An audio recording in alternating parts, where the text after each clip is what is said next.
Welcome friends. সমস্ত সরকারি কর্মী শিক্ষকদের জন্য গুরুত্বপূর্ণ আপডেট রয়েছে, অবশ্যই দেখে রাখবেন। চ্যানেল নতুন সাবস্ক্রাইব করুন, আমার সাথে ভিডিওটি বেশি বেশি করে শেয়ার করুন। দেখুন কী বলা আছে, পেনশন ও গ্র্যাচুইটি কর্মীর অর্জিত অধিকার, হাইকোর্ট।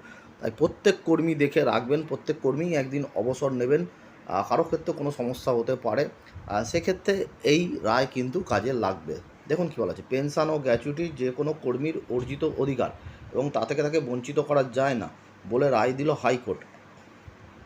এক শিক্ষকের দায়ের করা মামলায় হাইকোর্টের পর্যবেক্ষণ, যখন কোনো কর্মী পেনশন ও গ্র্যাচুইটি পাওয়ার যোগ্য হন সেটা তারই প্রাপ্য। বিচারপতি অনিরুদ্ধ রায়ের বক্তব্য, কোনো কর্মী যখন তার চাকরি জীবনে সব দায়িত্ব ঠিকঠাক পালন করে অবসর নেন তখন পেনশন ও গ্র্যাচুইটি তার বিধিবদ্ধ প্রাপ্য।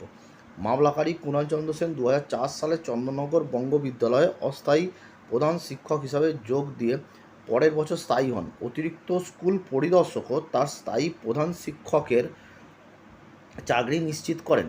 2015-র 31শে জুলাই তিনি অবসর নেন। ওই বছরই ওই প্রধান শিক্ষকের পেনশন, গ্র্যাচুইটি সহ যাবতীয় প্রাপ্যের নথি হেড অফিসে পাঠানো হয়, কিন্তু অবসরের আগে এক বিধায়ক স্কুল শিক্ষা সচিবকে চিঠি দিয়ে ওই প্রধান শিক্ষকের বিরুদ্ধে সরকারি অর্থ নয়-ছয়ের অভিযোগ করেন। তারপরেই কুণালের পেনশন ও গ্র্যাচুইটি আটকে দেওয়া হয়। বিধায়কের অভিযোগের সত্যতা পাওয়া যায়নি। অবসরপ্রাপ্ত ওই প্রধান শিক্ষক মামলা করলে প্রভিশনাল পেনশন চালু করা হয়। আদালত সিবিআইকে দিয়ে অনুসন্ধানেও নির্দেশ দেন। এরই মধ্যে হাইকোর্ট একাধিক নির্দেশ দেয়। গত ফেব্রুয়ারিতে হাইকোর্ট ট্রেজারিকে নির্দেশ দেন ট্রেজারার জেনারেলের কাছে 28,67,000 টাকা জমা রাখতে হবে। তারপর আদালত সিবিআই রিপোর্ট চায়। রিপোর্ট ডেকে আদালতের বক্তব্য, যে অভিযোগ ওই শিক্ষকের বিরুদ্ধে করা হয়েছে তার সঙ্গে পেনশন ও গ্র্যাচুইটির সম্পর্ক নেই। কর্মীর অবসরের পর তার পেনশন, গ্র্যাচুইটি সহ কোনো প্রাপ্য এই অভিযোগের ভিত্তিতে আটকে রাখা যায় না।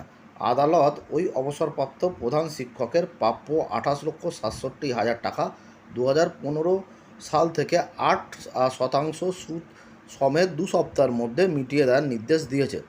সুতরাং দেখলেন যে পেনশন, গ্র্যাচুইটি বলা হচ্ছে কর্মীর স্ট্যাচুটরি অর্থাৎ বিধিবদ্ধ অধিকার, এটাকে কোনোভাবে আটকানো যাবে না। সে তার বিরুদ্ধে যে কোনো ধরনের তদন্তই হোক না কেন, এটা তার চাকরি জীবনের প্রাপ্য, স্ট্যাচুটরি অধিকার, বিধিবদ্ধ অধিকার। ভালো করে দেখে রাখুন, শেয়ার করুন যাতে সকলে জানতে পারে। ধন্যবাদ।